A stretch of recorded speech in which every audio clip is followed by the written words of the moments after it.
This great nation of ours is at war with itself. Forces of order and virtue battling extreme evil. We will take back this country from the corrupt weaklings. We will succeed. Welcome to DC FanDome. My name is Laura Prudham from IGN.com, and you're watching the Pennyworth panel.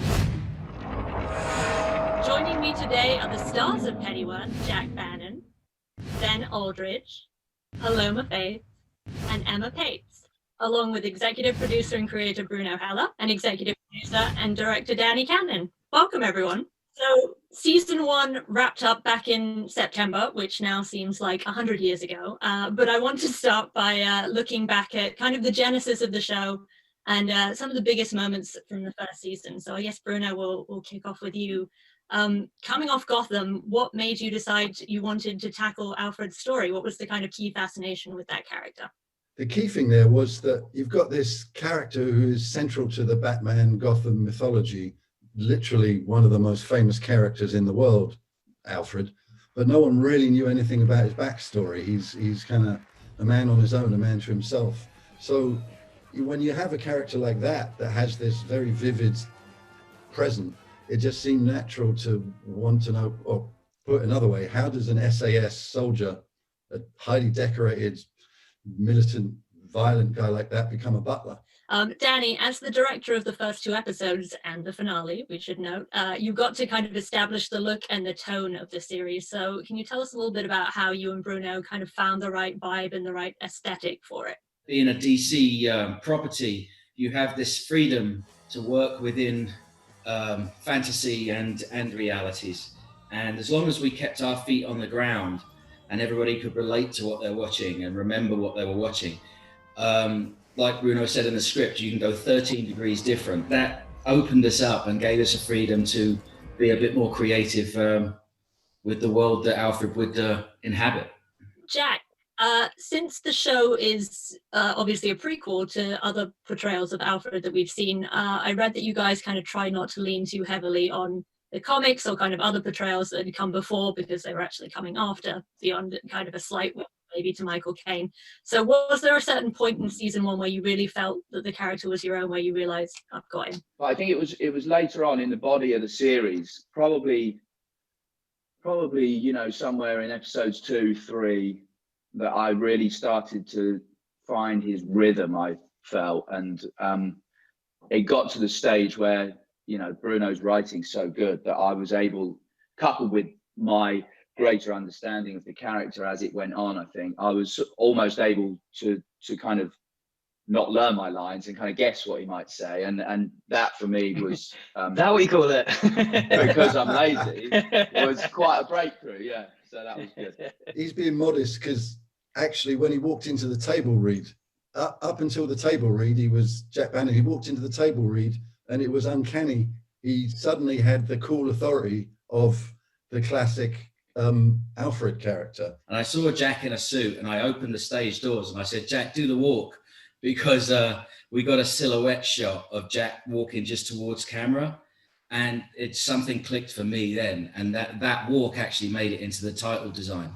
I was going to say the title sequence is so beautiful and sets the scene so well for the tone of the show. And obviously, Alfie really went through the ringer in season 1 between kind of losing Esme and having to shoot his own father. It was quite a journey. So I'm curious kind of how you feel his trials and tribulations shaped him over the course of season 1, and what your favorite part of that trajectory was for him. The way I sort of viewed it was he goes from a boy to a man, really. In the pilot, he's knocking about and he's still at home, and his parents have a lot to do with it. And if I had to pick one, I think episode 3, when I'm with Emma, with Martha Kane in the aircraft hangar, he goes outside and there's the issue with the woman outside, and then he comes back in and he's blah, blah, blah, and he's 2 steps ahead of everybody there. And that for me, as an actor as well, was a moment where I was like, actually, this is him in a nutshell. He's got it all sorted long before anybody's even tried to, outwit him or whatever. Ben, one of the most interesting scenes in season 1, from my perspective, came from Thomas kind of confronting his dark side, if we want to call it that, in Aleister Crowley's basement. So I'm how you kind of approach that scene, and whether you feel like there are any lingering repercussions from that brush with the devil, perhaps? I'm still very angry about it. Yeah.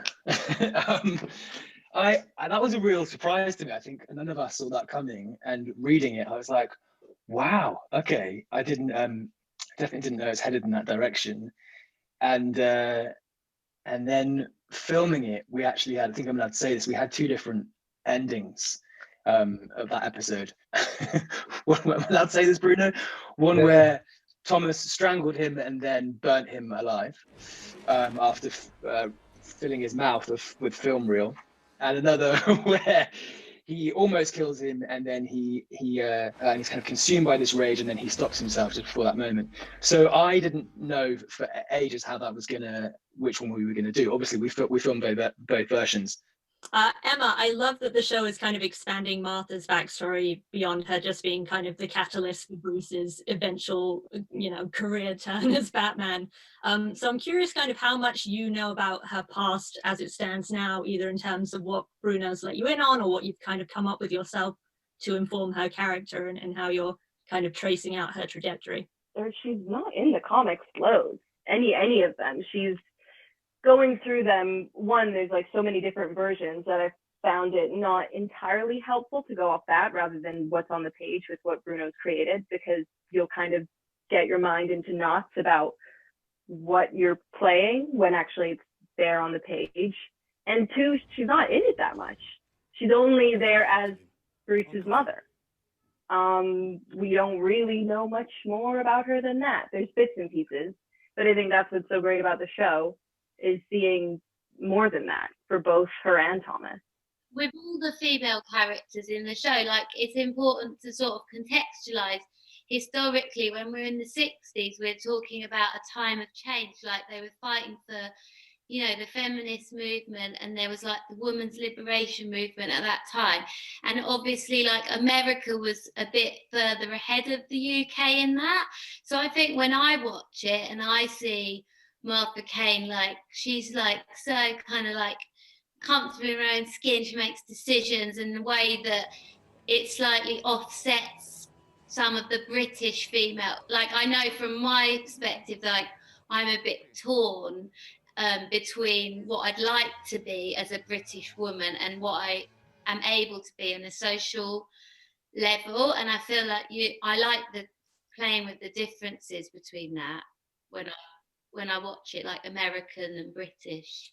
Yeah, the dichotomy is so great. And yeah, I think it just speaks to the kind of strength of Bruno's writing, that like all of the show are so vivid and well realized and, twisted in their own ways, some of them, and just so deeply layered that, there's not for a moment you're like, oh, this is just Batman's mum and that's all there is to her. That extra context is just so fascinating. Paloma, you obviously kind of leading on from that, you had the kind of double-edged sword of playing a character who isn't in the comics, so you don't have any expectations, but there's also no kind of particular source material you can delve into if you want to be nerdy about it. Luxury. But it also means that I can definitely be killed. Those are the kind of actors that writers and directors love. Well, what was that like for you? Was it kind of liberating to have that free reign? And did you have kind of any input into shaping who Bet ended up being? Because she is just one of my favorite characters, period, for years. I based the way that I wanted to look on this famous East London gangster's wife. When I met this woman, I felt like she was vulnerable because she was very threatened by me, but she was also really hardened and damaged. And women who've experienced a lot of hard knocks tend to come across maybe as more threatening or more angry, when actually they're usually more the victims than the softer women. So I sort of wanted to play her quite hard, but in my back of my head, I know it's because she's damaged. I was going to say, there's such a vulnerability to her beneath the violence, just the kind of craving that she has for this family unit that she kind of ends up creating, which is just so fascinating. This is classic Paloma, actually, because that's the sociological explanation of the character. But what she does is make all that stuff very funny and fun to watch.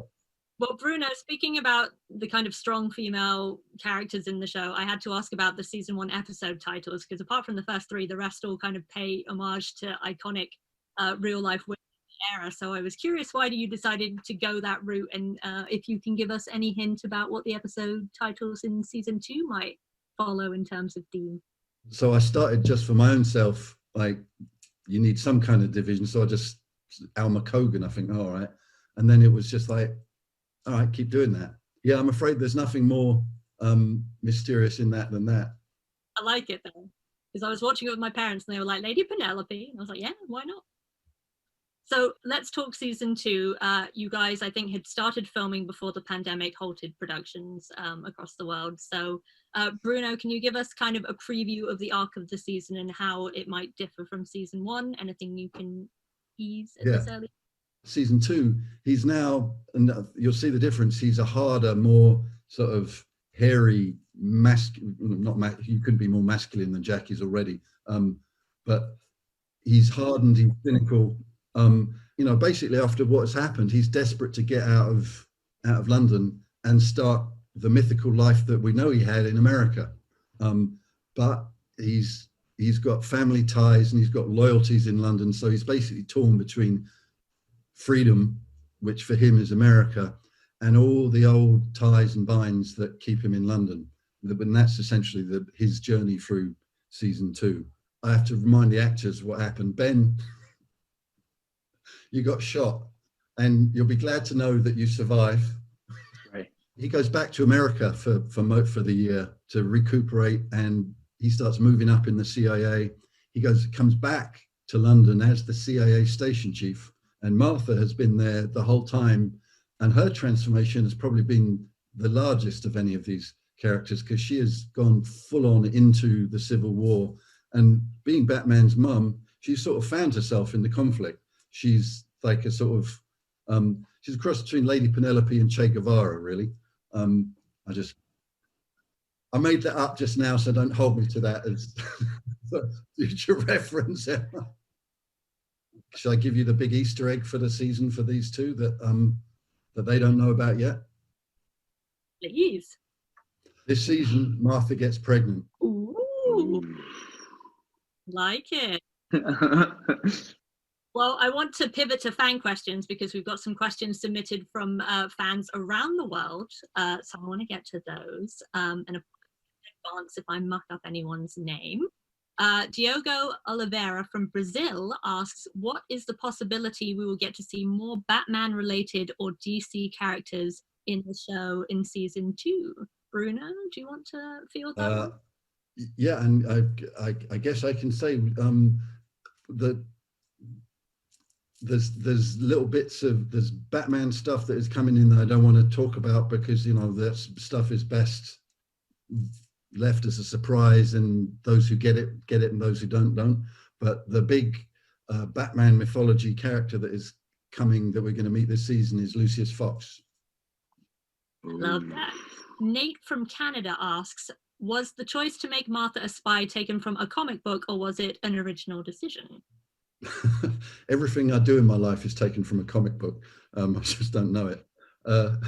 No, it was an original decision because, as Emma said earlier, Martha is very underserved in the comic books. One of the joys of that character is being able to create, a whole person from whole cloth. And essentially the character is, Emma is now the iconic Martha Wayne, and she's creating that character for us.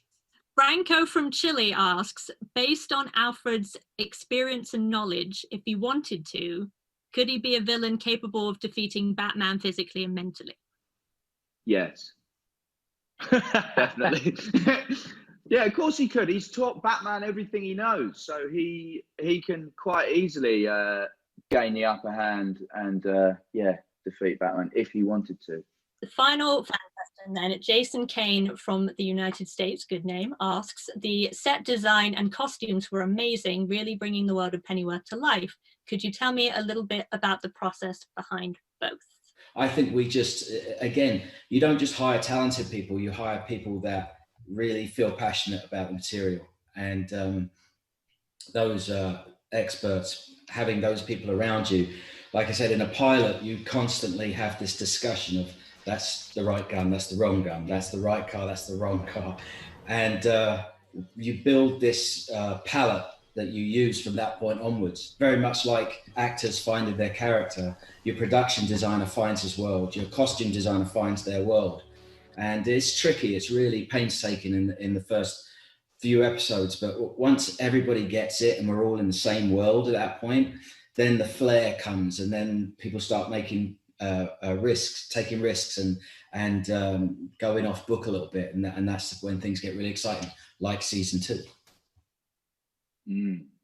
I have to say as well, from my point of view, not speaking on behalf of all the actors, the pilot and the camera tests and the watching the other departments find their the costume and the look of it all was very helpful for us as well. And I think the final piece of the puzzle almost was stepping onto the sets, and what Bruno had written down was so perfectly realized physically, that for me, stepping onto the sets and going, oh, actually I really get where this is pitched now, that was very useful. Yeah. Thank you to all the fans for sending those in. Great questions. We're going to wrap things up with a rapid fire question round that we're calling, wait for it, Penny for your thoughts. So we want you guys to just, I know, hold your applause. Really good. So good. So we just want you to answer with the first thing that pops into your head, go kind of down the line in order to just kind of keep it quick. So we'll start with Jack. If you had a superpower, what would it be? Flying. Telekinesis. Fine. Invisibility. I'd like to be fly invisibly. There you go. What is the best British band of all time?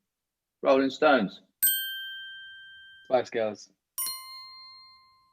The Slits. Rolling Stones. The Who. Status quo. I want to change mine to Pink Floyd. This is supposed to be rapid fire, guys. Sorry, I'm sticking to Spice Girls. What is your go-to karaoke song, Jack? We've all been to karaoke together. What did we sing?